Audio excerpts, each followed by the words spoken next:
the debt that could not be ignored. The chamber of the Galactic Coalition shimmered with quiet arrogance. Suspended in orbit above a dying blue star, the assembly hall was a marvel of ancient engineering.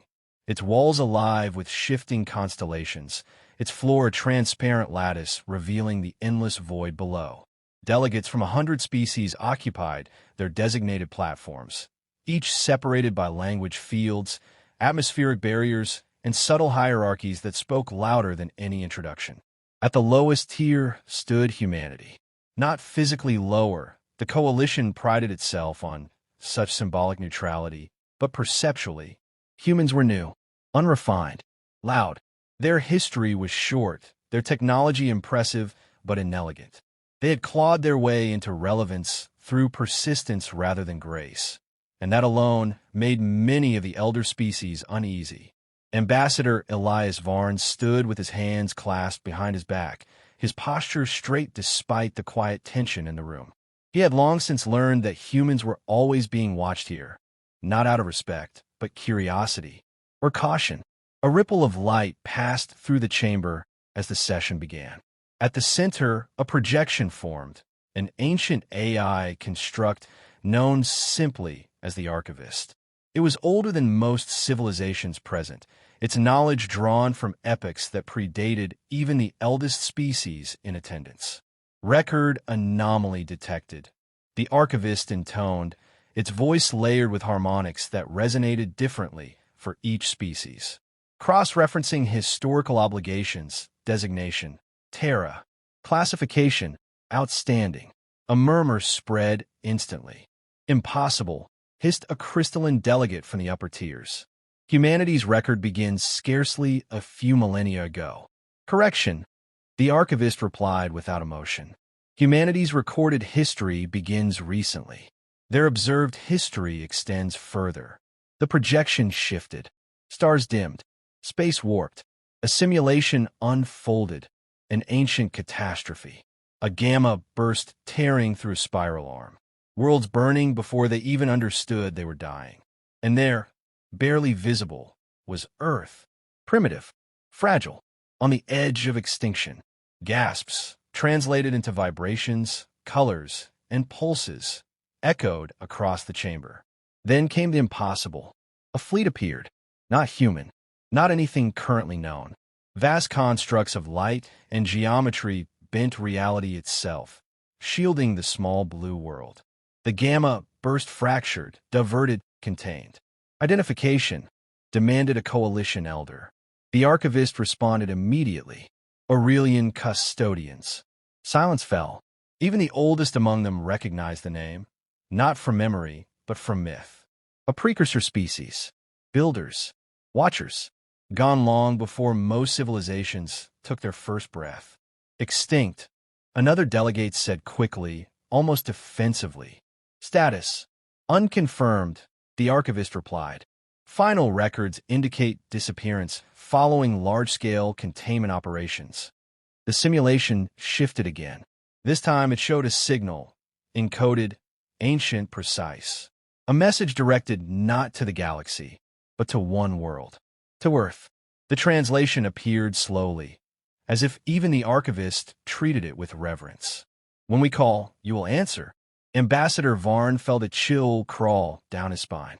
Clarify, he said, his voice steady despite the sudden weight pressing against his chest. Binding interstellar obligation recorded, the Archivist confirmed. Condition, activation upon custodian distress signal. Status, active. Laughter broke out. Not loud, but unmistakable. You cannot be serious. One of the avian delegates scoffed. A debt to ghosts. Even if this were true, another added, the custodians are gone. Whatever threat they faced died with them. Or consumed them, a third muttered. Varn said nothing, because at that moment, the chamber lights flickered. A sharp pulse cut through every system, every translation field, every layer of coalition technology. The Archivist froze, then recalibrated. New signal detected, it announced. The projection shifted once more. This time, there was no simulation, only raw data, a transmission, faint, fragmented, ancient beyond comprehension. but unmistakable. Custodian. The chamber erupted. Source location. Is this a trap? Seal the sector immediately. Quarantine protocols now. Silence, the archivist commanded. For a moment, even the most powerful voices obeyed. Signal origin. Uncharted region beyond coalition boundary. Designation, prohibited zone. Historical classification, high-risk anomaly field. That explained the fear. There were places even the coalition avoided. Not out of superstition, but survival. No one goes there, a delegate whispered. Then no one should answer, another snapped. This is clearly a remnant echo. A malfunction. Or bait, someone else added. All eyes turned, some literally, others metaphorically, toward the human platform.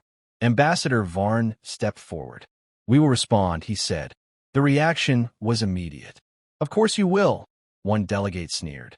Always eager to prove yourselves. You misunderstand, Varn replied calmly. This isn't about proving anything. Then what is it about? An elder demanded. Varn met the shifting lights of the center of the chamber. The archivist, the only entity old enough to remember a time before fear ruled decisions. It's about remembering. A pause. Then he continued. They saved us. Not for alliance. Not for recognition. They saved a species that hadn't even taken its first step into the stars. He let the words settle. You call them extinct. Forgotten. Irrelevant. His voice hardened slightly. We call them the reason we're here. A low hum rippled through the chamber. You would risk your entire species, a delegate said slowly, for a debt that may not even matter anymore. Varn didn't hesitate. Yes. The simplicity of the answer was more unsettling than any speech. They are gone, the delegate pressed. Maybe, Varn said, but the obligation isn't. Silence returned, but this time it was different. He turned, signaling to his aide. Within seconds, a transmission was sent, quiet, direct, unmistakable. Human fleets began to mobilize. Not for conquest, not for defense, for something far older. As the chamber watched, the first ships slipped into faster-than-light corridors, vanishing toward a region no one dared to map, toward a call no one else would answer. Varn exhaled slowly, then spoke one final time. We remember those who saved us. His gaze swept across the assembly, across the fear, the doubt, the disbelief. Even if the universe has forgotten, and somewhere in the void, the ancient signal pulsed again, waiting, into the grave of giants. The edge of known space did not announce itself. There were no borders, no warning beacons, no grand line dividing safety from oblivion. One moment, the stars behaved as they always had, burning in predictable silence, and the next, something felt wrong. Captain Arias Solis knew the exact moment they crossed it. Navigation, she asked quietly. A pause followed, too long for a routine check. Drift detected, her helmsman replied. Minor, but inconsistent. Stars aren't aligning with projected charts. They should, another officer muttered. We triple-checked the route. Solis stepped forward, eyes fixed on the forward display. The stars were still there, but they looked dimmer. Not fading, no. It was as if something unseen was swallowing their light before it reached the human fleet. Adjust sensors, she ordered. Full spectrum. The ship obeyed, arrays shifting, scanning deeper into wavelengths most species rarely bothered to explore. The results were worse. Radiation anomalies across multiple bands, the science officer reported. Residual energy signatures, massive scale. Old, but not that old. How old? The officer hesitated. Thousands of years, maybe less. Solis felt a tightening in her chest. This wasn't ancient history. This was recent, on a cosmic scale. Ahead of them, the rest of the human fleet drifted in tight formation. Dozens of ships, each carrying the best humanity could offer. Warships, research vessels, support craft. Every one of them now moving with deliberate caution. Behind them, far beyond visual range, coalition observers lingered at a safe distance. Watching, waiting for humans to fail. Signal strength increasing, communications announced. Same origin vector. Put on, Solis said. The bridge lights dimmed as the transmission filled the air. It wasn't sound, not exactly. It was layered, fractured, like a voice trying to speak through broken time itself. Fragments of meaning pushed through. Containment breach. Failure imminent. If any remain, do not. The message cut, then repeated. Over and over.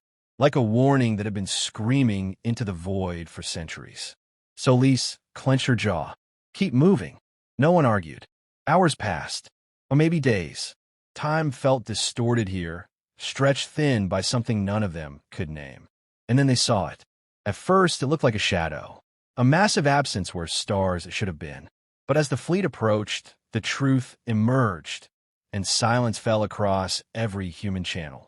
Dear God, someone whispered. It wasn't a shadow. It was wreckage. A structure so vast it defied comprehension stretched across the void. Fragments of something once whole, now shattered into drifting remains. Metallic surfaces the size of continents, torn open. Rings of unknown material, broken and floating like the bones of a dead giant. Scale estimate? Solis asked, her voice barely above a breath. Megastructure, the science officer replied. Possibly larger than a planetary ring system.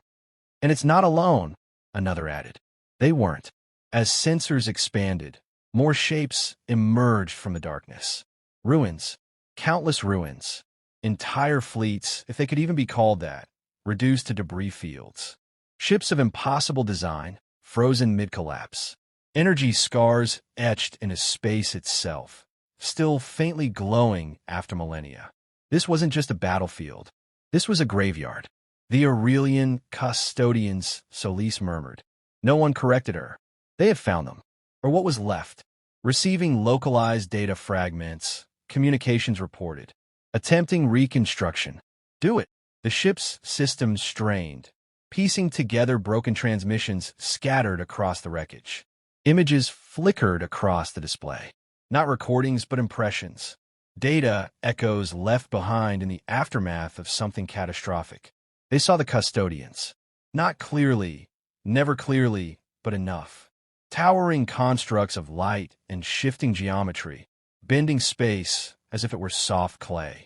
Their technology was beyond anything humanity had imagined. And they were fighting. Not an enemy fleet. Not a rival species. Something else. Something that didn't fit. The images distorted violently whenever it appeared, as if reality itself refused to process it. A shape without form. A presence that consumed light, twisted matter, unraveled structure. Pause, Solis ordered. The feed froze. No one spoke. Play it again, she said. The moment repeated. The custodians struck, waves of energy, fields of containment, weapons that tore apart space itself. And still the thing endured. Adapting, growing, learning. Analysis? Solis asked, though she already knew the answer. It's not just destroying them, the science officer said slowly. It's evolving. Every interaction makes it stronger. A cold realization settled over the bridge. This wasn't a war, someone whispered. It was containment, Solis finished. The final fragment loaded. A single message, clearer than the rest. Not a warning. A failure. We cannot hold it. The feed cut. Silence returned. Then, Captain, sensors called out sharply. Energy spike detected. Source. A beat. Everywhere. The wreckage around them began to shift. Not physically, but subtly, like something unseen was moving through it. Light bent unnaturally. Shadows stretched in impossible directions. The stars flickered. Solis felt it before she understood it. A pressure, not on the ship, but on her mind.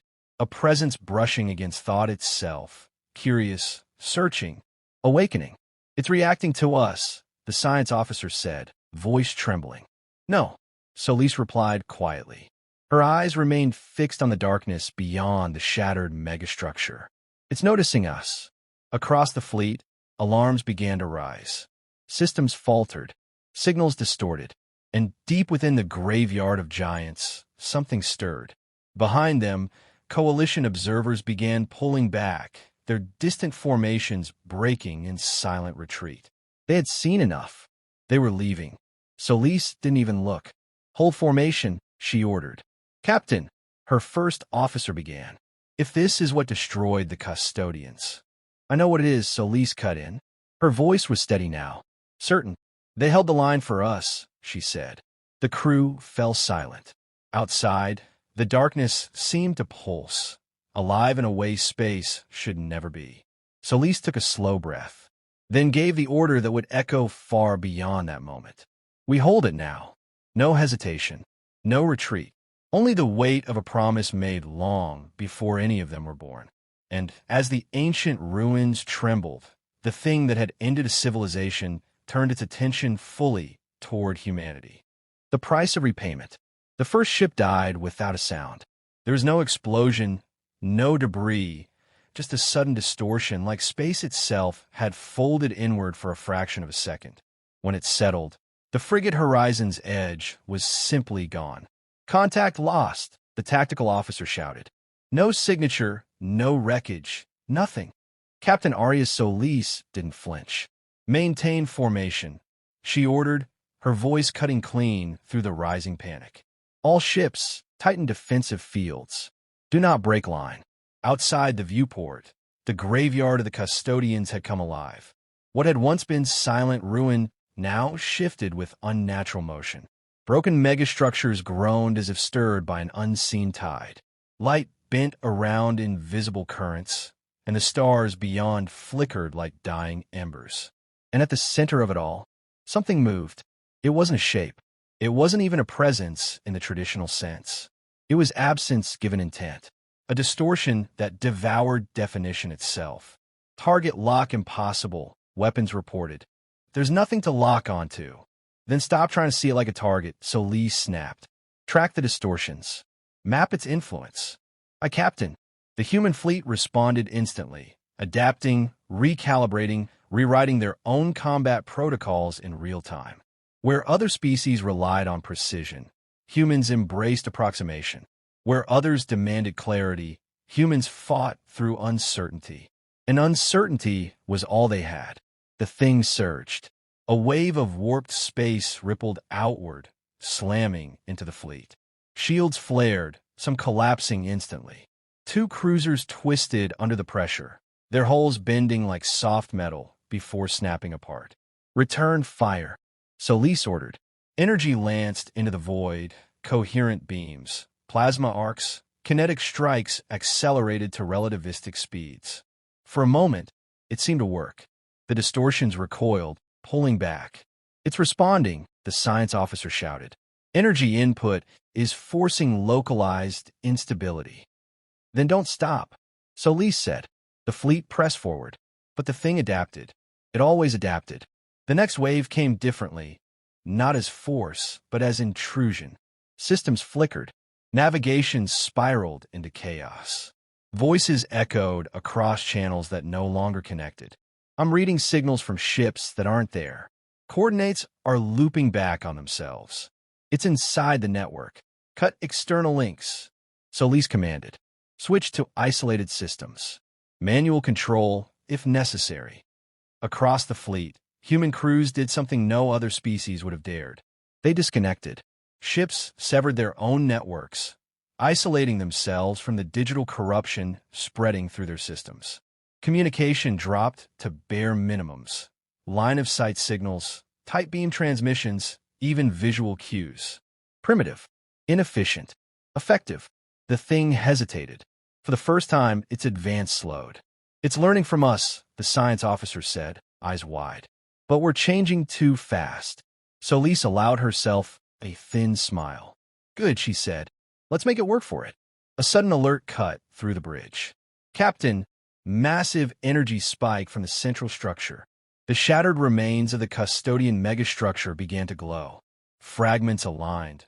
Not physically, but spatially, as if reality itself was being coerced into remembering their original form. Is that a weapon? Someone asked. No, Solis said, watching the patterns unfold. It's a containment system. Understanding hit her like a shockwave. They didn't try to destroy it, she realized. They couldn't. They built a cage.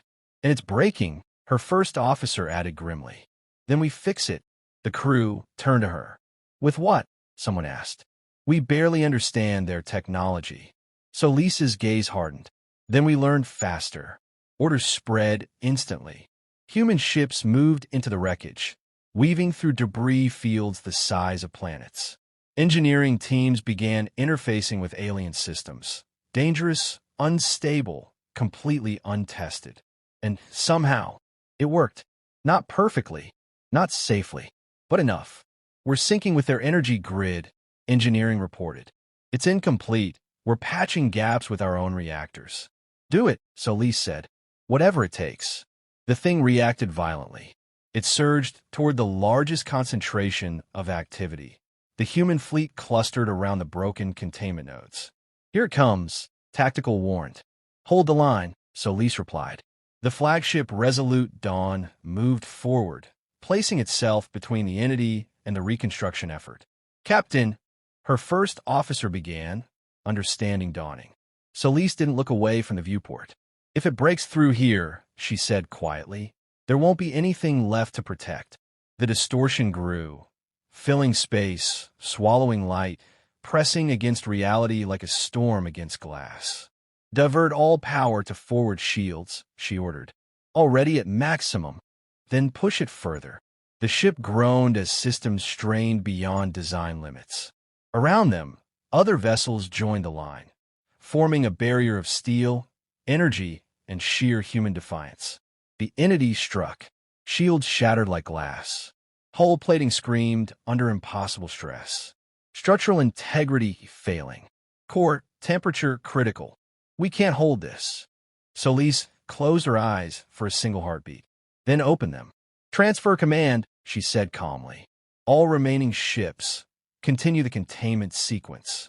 Captain, no, her first officer protested. That's an order. She reached for the command console. If this is the price, she said softly, then we pay it. Understanding rippled across the bridge. No one argued again. Outside, the Resolute Dawn surged with light, its reactor pushed far beyond safety, beyond reason. The entity pressed closer. For a moment, it almost seemed curious. Then, the ship detonated. Not in fire, but in pure energy. A controlled overload that tore through the distortion, forcing it back just enough, just long enough. Across the battlefield, the containment grid flickered, then stabilized. Silence fell. Where the flagship had been, there was nothing. No debris, no signal, only the faint glow of a system beginning to hold once more. On every human ship, the same message appeared, pre-recorded, triggered by a captain who knew exactly how this would end. Dead is not paid in words, but in what you're willing to lose. And in the darkness beyond, the entity recoiled. Not defeated, not destroyed, but wounded. For the first time in its existence, it had been forced back, and it would not forget. When a galaxy trembled, the silence after the blast did not feel like victory. It felt like a breath held too long. Across the shattered remains of the custodian graveyard, the containment lattice flickered, unstable, incomplete, barely holding together under forces it was never meant to endure again. Human ships drifted in fractured formation, their numbers reduced, their hulls scarred, their systems stretched to failure. And still they held. Status, Commander Ilian Rook said, stepping into what remained of the central command channel. With Captain Solis gone, command had passed to him, abruptly, without ceremony. Containment grid at 37% stability, engineering reported. We're patching gaps, but it won't last. Energy reserves critical across all vessels, another voice added. We can maintain this, maybe a few hours. Rook looked out at the battlefield, at the place where the Resolute Dawn had vanished. He allowed himself exactly 1 second to feel it. Then he buried it. Then we finish this before it breaks again, he said. A tremor rippled through space. Not physical, but deeper. The thing was still there. Wounded. Watching. Waiting. It's regrouping, the science officer warned. Energy patterns are changing. It's not reacting anymore. It's preparing. For what? Someone asked. No one answered. They didn't need to. The distortion at the center of the containment field began to expand. Not outward, but inward, folding into itself. Light collapsed, bending toward a single point that shouldn't have existed. It's concentrating, the officer whispered. Whatever it's about to do, it's everything. Rook nodded slowly. Then we don't give it the chance. He turned to the command interface, pulling up the last directive left behind by Solis. Oblivion Protocol. Even the name felt heavy. Is it ready? He asked. A long pause. Then, it's functional, engineering replied carefully. But it was never designed for full deployment. We're combining custodian containment tech with our own adaptive systems. The margin for error is non-existent, Rook finished. Yes, Commander. He exhaled slowly. Around them, the remaining fleet tightened formation. Each ship took its assigned position, anchoring points in the fragile lattice. Energy flowed between them, human reactors feeding alien constructs, holding together something neither could sustain alone. Coalition fleets entering outer perimeter, sensors reported. Rook didn't look. They're too late, he said. We're too afraid. Either way, they weren't part of this. Begin final sequence, he ordered. Across the battlefield, ships moved. Some advanced directly toward the growing singularity at the heart of the distortion, drawing its attention, pulling its focus away from the weakening edges of the containment field. Others remained behind, stabilizing the lattice, feeding it everything they had left. And at the center, the Oblivion Protocol activated. It wasn't a weapon in the traditional sense. It didn't fire. It closed. Space itself began to fold. Not violently, but deliberately. Layers of reality overlapping, compressing, guided by the remnants of custodian design and forced into coherence by human will.